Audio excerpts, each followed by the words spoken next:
nous, ça va être sur les sauropsidés. Est-ce que les sauropsidés, ça vous dit quelque chose? Non. Au fond, est-ce que ça vous dit quelque chose? Des animaux. Ouais. Non. Non. Vous adorez les sauropsidés en plus. Et les serpents. Les serpents. Sinon, il y en a d'autres pour vous? Tortues. Ok, donc les sauropsidés, c'est tout ce qui est tortues, serpents, crocodiles. Et nous, on va vous parler surtout des sauropsidés venimeux. Donc, on va s'intéresser, venimeux, il veut dire... Venimeux. Merci, venimeux, venin. Ok, on va avancer. Donc voilà, un super serpent. Et donc, on s'intéresse au venin. Il faut savoir que le venin, donc les serpents ou alors les lézards aussi, sont des sauropsidés qui le produisent. Donc, il n'y a pas beaucoup de lézards qui sont venimeux, il n'y en a que 2 qui sont cousins d'ailleurs. Le monstre de Gila et son cousin. Le lézard et donc il y a les serpents, alors ça par contre il y en a plein. Et il faut savoir que le venin il leur sert pas forcément à attaquer, mais plus pour manger, donc à capturer leur proie ou des choses comme ça. Le venin il possède 2 choses, les enzymes qui ne servent à rien, aucune toxicité, à part pour faire on va dire la configuration chimique du venin. Et après il y a les toxines qui font la toxicité. Alors, il y a plein de toxines qui agissent sur les muscles respiratoires, qui agissent sur le cœur, qui agissent... il y a aussi les neurotoxines qui agissent sur le système nerveux, et elles peuvent agir tout en même temps. Il y a des venins qui possèdent qu'une seule sorte de toxine, et il y a des venins qui possèdent toutes les sortes de toxines et qui font... la mort. Alors, du coup, les toxines, on va vous montrer un peu leur effet, surtout avec cette vidéo.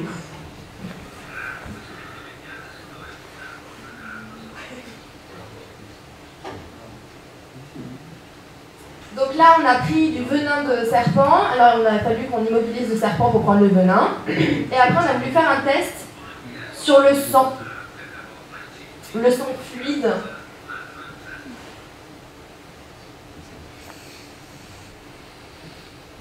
Et donc là, on met le venin dans le sang. Pour l'instant, il ne se passe rien. Ça met quelques secondes et après, vous allez avoir le résultat. Voilà. Solidification du sang. Donc ça, c'est une conséquence très fréquente du venin.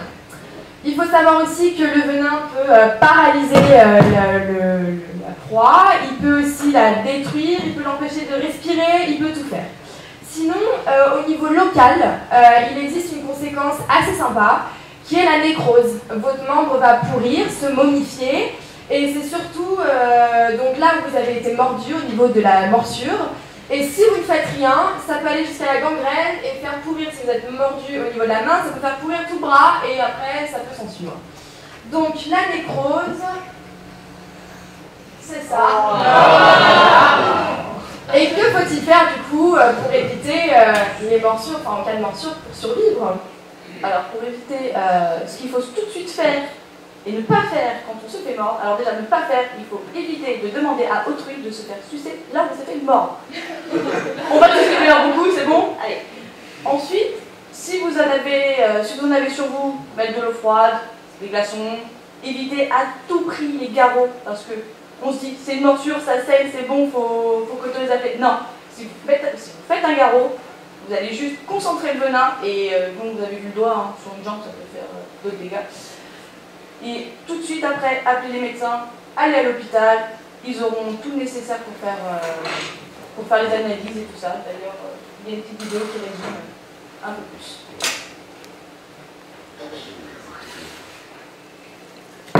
Immunité naturelle contre le venin. Dès qu'il a pénétré dans nos vaisseaux lymphatiques, il a une action très rapide. Il peut notamment affecter notre système cardiovasculaire et notre système nerveux. Pour contrer ces effets, il faut réagir vite.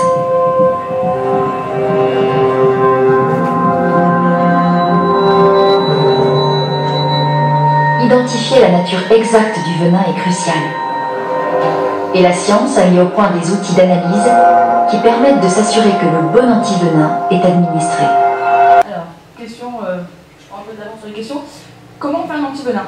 C'est très simple. Le seul moyen pour l'instant pour faire un antivenin, c'est de se servir des chevaux. Parce que comme c'est ceux qui Les chevaux ont le plus, merci, qui ont le plus de volume sanguin. Ils ont à peu près 15 litres environ. On leur fait faire des fabrications d'anticorps pour les antivenins. Et donc, jouent un rôle crucial dans ce domaine. Des recherches ont établi que des doses limitées de venin peuvent être administrées à un cheval qui développera alors des anticorps contre ces toxines.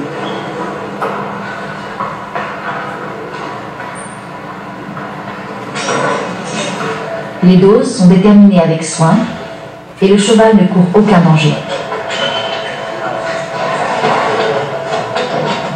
Les anticorps peuvent ensuite être prélevés.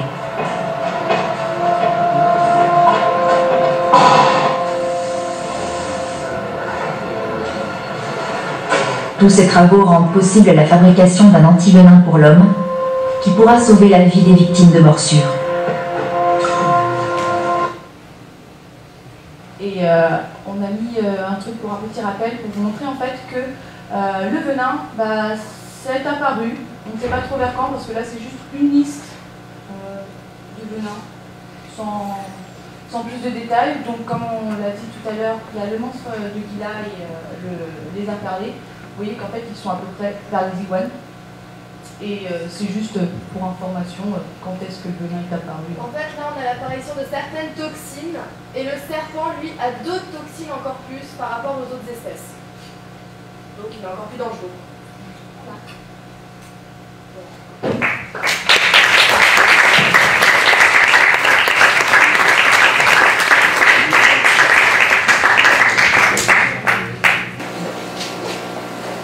Ouais, est-ce que vous avez des questions, pardon? Je voulais savoir, parce que vous avez dit qu'il fallait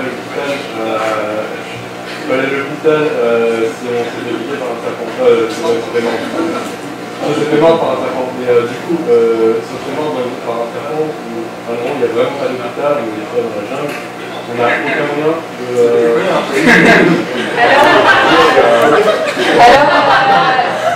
Alors, il y a, dans certaines randonnées, tu prends une espèce de petite boîte à pharmacie avec plein d'antivenins dedans, mais ça c'est au mieux, sinon tu vas pas dans ces endroits-là, et voilà, c'est la meilleure solution en fait.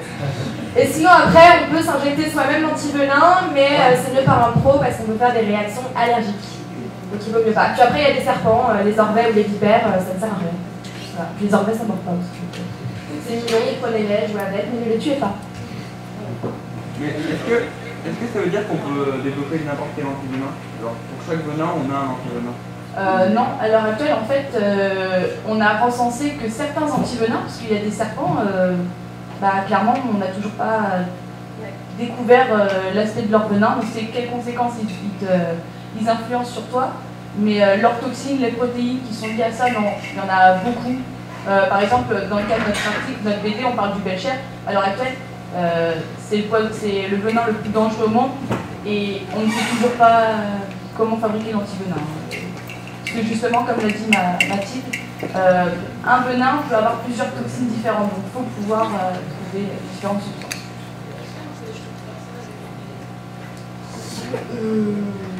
Je me suis pas posé la question. Mais disons qu'en France, c'est ce qu'on trouve le plus facilement, je pense aussi. Donc, Vous avez une idée de combien d'humains sont tués chaque année par les serpents? Ça dépend. Alors, le serpent, il a une influence en fonction de la taille de la proie. Donc, c'est surtout des rongeurs qui sont les proies. Et les humains, il n'y en a pas beaucoup parce qu'on est très grand, donc grande superficie qui n'a d'influence que le venin très peu sur nous. Et ça dépend aussi de l'espèce du venin. Par exemple, le Belcher peut tuer une centaine d'hommes avec un quart de son venin. Mais comme c'est un serpent d'eau, référence à notre bébé, ça serait plus d'aller la voir, elle a été publiée hier. Ça nous a pris beaucoup de temps en plus. Et du coup, le Belcher, c'est un serpent d'eau, et donc les personnes qui en meurent, ce sont surtout les pêcheurs. Voilà. surtout en France, on n'a pas vraiment de système de ça.